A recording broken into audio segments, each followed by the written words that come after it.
Hello guys, welcome back to another video. और आज के इस वीडियो में हम पॉलिटिकल साइंस का चैप्टर 2 जिसका नाम है एंड ऑफ बाइपोलैरिटी पढ़ेंगे। ठीक है, ये बुक 1 हमारी कंटेम्पररी वर्ल्ड पॉलिटिक्स का पार्ट 2 है। ठीक है, ये पढ़ने वाले हैं आज हम। तो चलो स्टार्ट करते हैं। तो ये इस बार कुछ नए टॉपिक्स जो है ना आपके सिलेबस में ऐड हुए हैं, और उसी में से ही एक टॉपिक ये है अरब स्प्रिंग। ठीक है, तो इसमें से मैंने जब देखा कि क्या आ सकता है, तो मुश्किल से 1 से 2 नंबर का ही क्वेश्चन आएगा अरब स्प्रिंग से। तो इसको आप इतना तवज्जो नहीं दो तो बढ़िया है, लेकिन क्योंकि सिलेबस में है तो पढ़ना ज़रूरी है, तो एक बार पढ़ लेते हैं हम। ठीक है, अरब स्प्रिंग का मतलब होता है कि The Arab Spring was a series of anti-government protest uprisings and armed rebellion। ठीक है, कि गवर्नमेंट के खिलाफ प्रोटेस्ट, ठीक है, उसके बाद प्रो डेमोक्रेसी प्रोटेस्ट, ठीक है, और आर्म्ड रेबेलियंस गवर्नमेंट के जो खिलाफ हो रहे थे ना, उसे कहते हैं द अरब स्प्रिंग। ठीक है, और ये जो है ना एक तरीके से हम रिवोल्ट कह सकते हैं। ठीक है, और ये रिवोल्ट जो है ना पूरे के पूरे अरब कंट्रीज में फैल गया था। ठीक है, ये चालू हुआ था तुनिशिया से, ठीक है, जो कि एक अरब कंट्री है। उसके बाद इजिप्ट, ठीक है, उसके बाद लिबिया, साइरिया, बहरीन, यमन, जितने भी अरब कंट्रीज है ना हर जगह ये फैल गया था। ठीक है, अब ये जो है ना जितनी भी कंट्रीज में अभी हमने पढ़ी है ना, ये सारी अथॉरिटेरियन है। ठीक है, मतलब सत्तावादी है। ठीक है, वहाँ पे डिक्टेटरशिप होती है। ठीक है, तो ये जो है ना ये अरब स्प्रिंग है। ठीक है, कि अभी हम देखते हैं, सबसे पहले हम तुनिशिया के बारे में पढ़ते हैं। ठीक है, तो क्या हुआ था, ये चालू क्यों हुआ था। ठीक है, ये जो अरब स्प्रिंग है, ये जो अरब स्प्रिंग है वो चालू क्यों हुआ था, began in the response to oppressive regimes. ठीक है, एक तो सत्ता पलटने के लिए, ठीक है, उसके बाद unemployment, low standard of living, corruption started in protest with Tunisia. ठीक है, सबसे पहले जो हुआ था ये टूनिशिया में हुआ था, और मतलब उस टाइम पे जो था ना ये बिल्कुल ये सब जो है ना अपने एक्सट्रीम पॉइंट पे थे। अनएम्प्लॉयमेंट एक्सट्रीम पॉइंट पे था, करप्शन बहुत हो रहा था। ठीक है, लोगों के लिए खाने के लिए खाना नहीं था, बिल्कुल सब कुछ हर चीज़ से हालत ख़राब थी। ठीक है, तो इसमें जो है ना एक छोटी सी बिल्कुल कहानी है कि तुनिशिया में एक स्ट्रीट वेंडर होता है जिसका नाम है मोहम्मद बुआजिदी। ठीक है, तो उसको ना अपनी दुकान लगानी होती है। ठीक है, तो दुकान लगाने के लिए ना उसे परमिशन चाहिए। ठीक है, तो अब परमिशन लेने के लिए ना वो जाता है। ठीक है, वहाँ पे जो गवर्नमेंट ऑफिस होता है वहाँ जाता है, तो वहाँ पे ना उससे ब्राइब मांगी जाती है। ठीक है, तो वो जो है ब्राइब देता नहीं है। ठीक है, उसके बाद ना फिर वो उसके ऊपर जाता है गवर्नर के पास। ठीक है, वो सोचता है कि गवर्नर के पास जाऊंगा तो क्या पता सुनवाई हो जाए मेरी, तो वो गवर्नर के पास जाता है अपने अंकल के साथ। ठीक है, और वहाँ जाता है, और वहाँ पे भी ऐसे ही होता है, वो जो भी उसकी जो एक दुकान उसे खोलनी होती है, ठीक है, उसकी परमिशन उसे नहीं मिलती। ठीक है, तो वो बहुत ही डिप्रेस होता है अपनी लाइफ में, क्योंकि उसने पढ़ाई कर रखी होती है, उसे जॉब नहीं मिलती, अनएम्प्लॉयमेंट होती है, उसके लिए खाने के भी उसके लाले पड़े रहते हैं।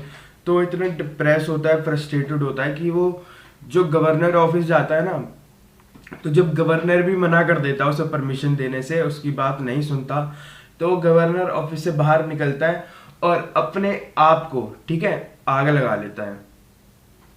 ठीक है, और क्योंकि उसने अपने आप को आग लगाई थी 18 दिसंबर, ठीक है, 2010।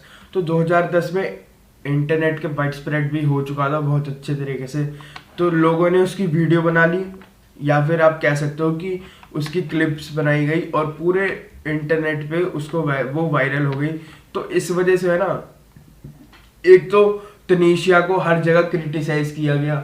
ठीक है, और वहाँ के जो लोग थे जो चुपचाप बैठे हुए थे, शांत बैठे हुए थे, उनके अंदर ना फिर से एक आग जग गई कि हमें फ्रीडम चाहिए। ठीक है, तो बस ये एक छोटी सी कहानी है मोहम्मद बुआजिदी की। ठीक है, तो ये जो मोहम्मद बुआजिदी 18 दिसंबर 2010 को मर गए। ठीक है, अपने आप को आग लगा के गवर्नर ऑफिस के बाहर। ठीक है, उसके बाद ये जो है ना मूवमेंट स्टार्ट हुई। ठीक है, this happens in the spring of 2011। ठीक है, उसके बाद Mohamed Bouazizi is a street vendor set herself on fire 18 December 2010। ठीक है, आउटसाइड द गवर्नर ऑफिस। ठीक है, और ये देख के जब कि एक अपने ये मोहम्मद बुआजिजी को देख के सबके अंदर हिम्मत आई, और पीपल जितने भी लोग थे ना वहाँ पे, उन्होंने प्रोटेस्ट करना चालू कर दिया। ठीक है, और आखिरी में वहाँ पे जो राज चल रहा था, ठीक है, इन तुनिशिया दे ओवरथ्रू जिन एल अबिदाइन बेन अली। ठीक है, इसे आप बेन अली कह लो, ठीक है, या फिर जिन एल। ठीक है, ये जो है ना 1987 से वहां पे राज कर रहा था, और फाइनली 2011 में इसको वहां से हटा दिया गया सत्ता से। ठीक है, ये हमारी हो गई तुनिशिया की कहानी। ठीक है, और ऐसे ही इजिप्ट, ठीक है, और ऐसे ही इजिप्ट में हुआ था 1979 में। 1979 में जो है ना वहाँ पे जो वहाँ के लीडर थे, इजिप्ट के लीडर होशनी मुबारक। ठीक है, इजिप्ट में उनके साथ भी ऐसे ही हुआ। मतलब जब तुनिशिया में एक लहर दौड़ गई ना इंडिपेंडेंस की, तो वो जो आग थी तुनिशिया में लगी, ठीक है, वो आग धीरे धीरे सारे अरब कंट्रीज में फैल गई, और वहां से वो सारे के सारे जितने भी कंट्रीज थी ना, अथॉरिटेरियन को हटा के उन्हें डेमोक्रेसी चाहिए थी, और उसके लिए उन्होंने एक तरीके से आवाज उठाई, और आखिरी में धीरे धीरे करके जितने भी अरब कंट्रीज थे ना सब इंडिपेंडेंट हो गए। ठीक है, और जो है ना डेमोक्रेसी एस्टेब्लिश हो गई हर जगह। ठीक है, ये है अरब स्प्रिंग। इसको आप सिंपली ये कह सकते हो कि series of pro democracy uprisings. ठीक है, कि प्रो डेमोक्रेसी अपराइजिंग्स, ठीक है, या फिर एंटी गवर्नमेंट प्रोटेस्ट ये कह सकते हैं। ठीक है, उसके बाद ये याद रखना कि ये हुआ कौन कौन सी कंट्रीज में था, है ना, अरब के जितने भी कंट्रीज है ना, आप किसी का भी नाम लिख सकते हो। ठीक है, लेकिन इसमें तुनिशिया जो है ना वो बहुत इंपॉर्टेंट है। ठीक है, ये हमारा हो गया अरब कंट्रीज वो। ठीक है, अरब स्प्रिंग्स। ठीक है, इसके बाद है हमारा, इसके बाद दो टॉपिक बच रहे हैं, एक शॉक थेरेपी, ठीक है, और एक और है। तो शॉक थेरेपी का मतलब हो गया कि the model of transition of economy, ठीक है, transition in economy of USSR. ठीक है, कि जैसे कि हमने पढ़ा कि यूएसएसआर की हालत बिल्कुल खराब हो गई थी, उसका डिसइंटीग्रेशन हो गया था, तो उसकी जो इकोनॉमी थी डिसइंटीग्रेशन होने से पहले वो थी सोशलिस्ट वाली। ठीक है, जहां पे पूरा ओनरशिप किसका था, स्टेट का।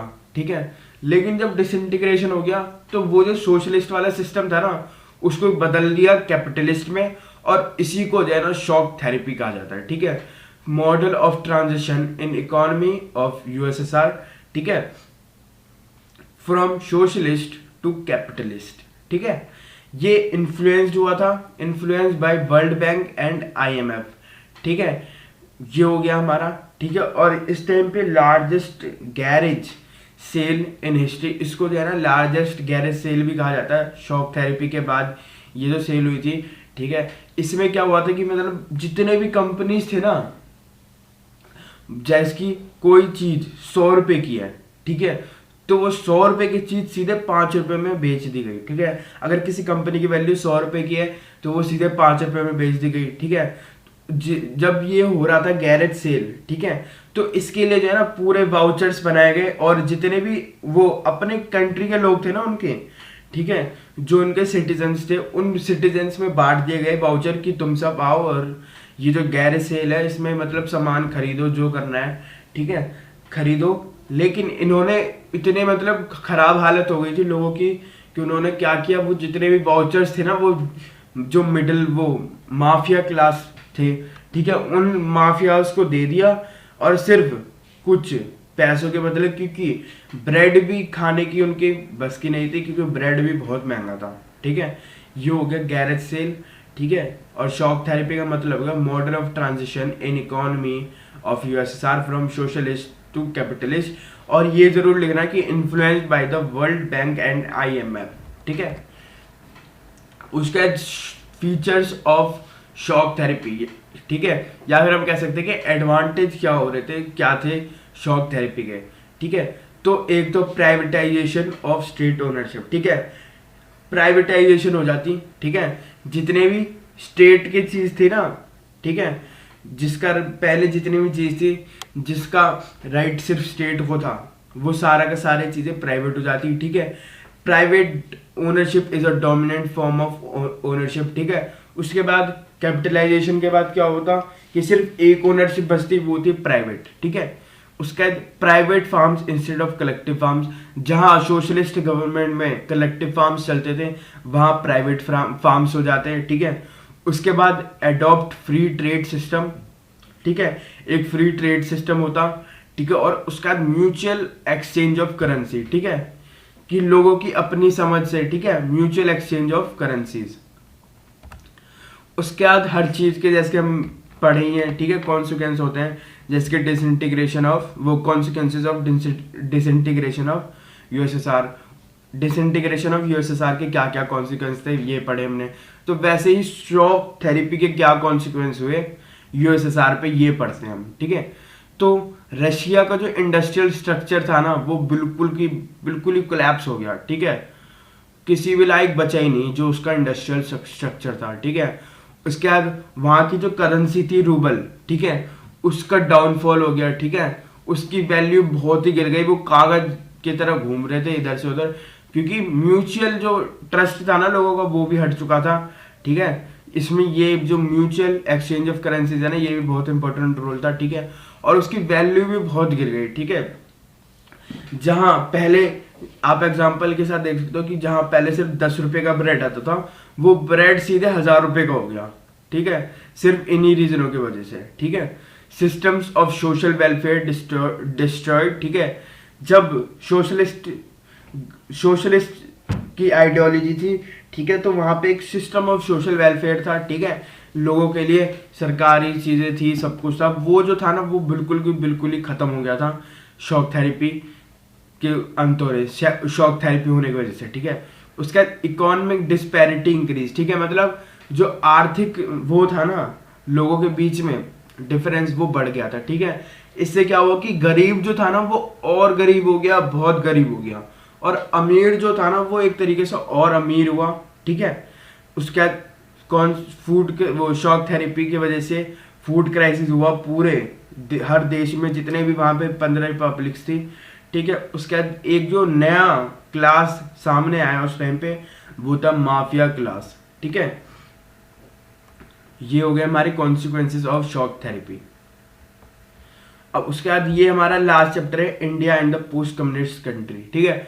इसमें हम ये पढ़ते हैं कि इंडिया और जो जितने भी कम्युनिस्ट कंट्रीज है ना उनके कैसे रिलेशन है, ठीक है। तो India maintained a good relation with all the communist country, ठीक है, जितने भी कम्युनिस्ट कंट्री है सबके साथ इंडिया के अच्छे रिलेशन है। उसके बाद India and Russia share special bond, ये आपको पता ही होगा, इसके बहुत सारे रीजन अभी हम पढ़ेंगे। Russia and India share a vision of multipolar world, ठीक है, कि मतलब इंडिया और रशिया जो है ना, जैसे कि हमने पढ़ा था कि सेकेंड वर्ल्ड वॉर के बाद बाइपोलैरिटी चालू हो गई, ठीक है, मतलब पूरे वर्ल्ड में दो सुपर पावर सिर्फ डोमिनेट कर रही थी, वो थी यूएसएसआर और यूएसए, ठीक है। लेकिन disintegration after the disintegration of USA क्या हुआ, सिर्फ एक सुपर पावर रह गई जिसे हम कहते हैं यूनिपोलर वर्ल्ड, ठीक है। लेकिन अगर हम इंडिया और रशिया की बात करें, ठीक है, सिर्फ हम रशिया की बात कर रहे हैं यहाँ पे, तो इंडिया और रशिया जो है ना का मानना एक ही है कि हमें यहाँ पूरे वर्ल्ड में ना मल्टीपोलर वर्ल्ड होना चाहिए, ठीक है, मतलब ना एक सुपर पावर ना दो सुपर पावर, बहुत सारी सुपर पावर होनी चाहिए, ठीक है। ये हमारा सेम विजन है जो हम शेयर करते हैं एक दूसरे के साथ, ठीक है, मतलब को existence of several power in international system, ठीक है। इंटरनेशनल सिस्टम में बहुत सारे अलग पावर्स हो, ठीक है, मल्टीपोलर वर्ल्ड बने, ठीक है। उसके बाद India and the communist India और रशिया की बात करें हम, तो इंडिया और रशिया के बीच में ना 80 बायलेटरल एग्रीमेंट्स साइन हो चुके हैं, ठीक है, इंडिया और रशिया के बीच में। उसके बाद इंडिया बहुत सारे बेनिफिट मिलते हैं इंडिया को रशिया के साथ रहे, ठीक है, क्योंकि एक तरीके से 80 बायलेटरल एग्रीमेंट्स भी साइन हो रखे हैं, ठीक है। तो इस वजह से ना ज़्यादातर रशिया जो है ना बहुत हेल्प करता है, ठीक है। बहुत इंपॉर्टेंट टॉपिक्स पे, इश्यूज पे हमारा स्टैंड लेता है, जैसे कि कश्मीर है ना। कश्मीर का मैटर तो पूरा अब हो गया है सॉल्व, ठीक है। 300 आर्टिकल 370 भी हट गया है, सब कुछ हो गया अब तो, ठीक है। उसके बाद एनर्जी सप्लाईज, टेररिज्म में भी वो हमारे साथ खड़ा होता है, ठीक है। उसके बाद एटॉमिक एंड स्पेस प्लानिंग, ये भी बहुत इंपॉर्टेंट है। और इसमें भी बहुत सारे, एक टाइम था कि जब हमारे रॉकेट्स रशिया लॉन्च करता था, ठीक है। उसके बाद India is the second largest arms market of Russia, ठीक है। इंडिया जो है ना, रशिया का सेकंड लार्जेस्ट आर्म मार्केट है। जितने भी वो हथियार बनाता है ना, उसमें सबसे ज़्यादा हथियार इंडिया सेकंड नंबर पे है जो खरीदता है, ठीक है। और इंडिया वहाँ से ऑयल भी इंपोर्ट करता है, ठीक है, रशिया से। तो ये कुछ रीजंस थे जो हमने पढ़े। इसमें मेनली यही पढ़ते कि इंडिया के हर कंट्री के साथ, जितने भी कम्युनिस्ट कंट्रीज थी पोस्ट, ठीक है, उन सबके साथ रिलेशन अच्छे हैं, ठीक है। और उसके बाद रशिया और इंडिया के रिलेशनशिप के बारे में ज़रूर पूछा जाता है, ठीक है। बॉलीवुड जो है ना हमारा, वो वहाँ पे बहुत ही मतलब फैमिलियर है, ठीक है। जितने भी हमारे कलाकार हैं, ठीक है, चाहे वो अमिताभ बच्चन हो या फिर राज कपूर, ठीक है, वो सब वहाँ पे एज ए मतलब बहुत ही नॉर्मल बात है उन सबका नाम लेना। उन्हें हिंदी गाने सुनने भी बहुत अच्छे हैं, उन्हें बॉलीवुड मूवीज़ भी बहुत अच्छी लगती हैं। तो ये भी एक रीज़न है, आप लिख सकते हो, ठीक है। तो यहीं पे ये वीडियो एंड होती है और यहीं पे ये चैप्टर भी एंड होता है। तो thanks for watching the video. Please don't forget to like, share and subscribe the video. Thank you.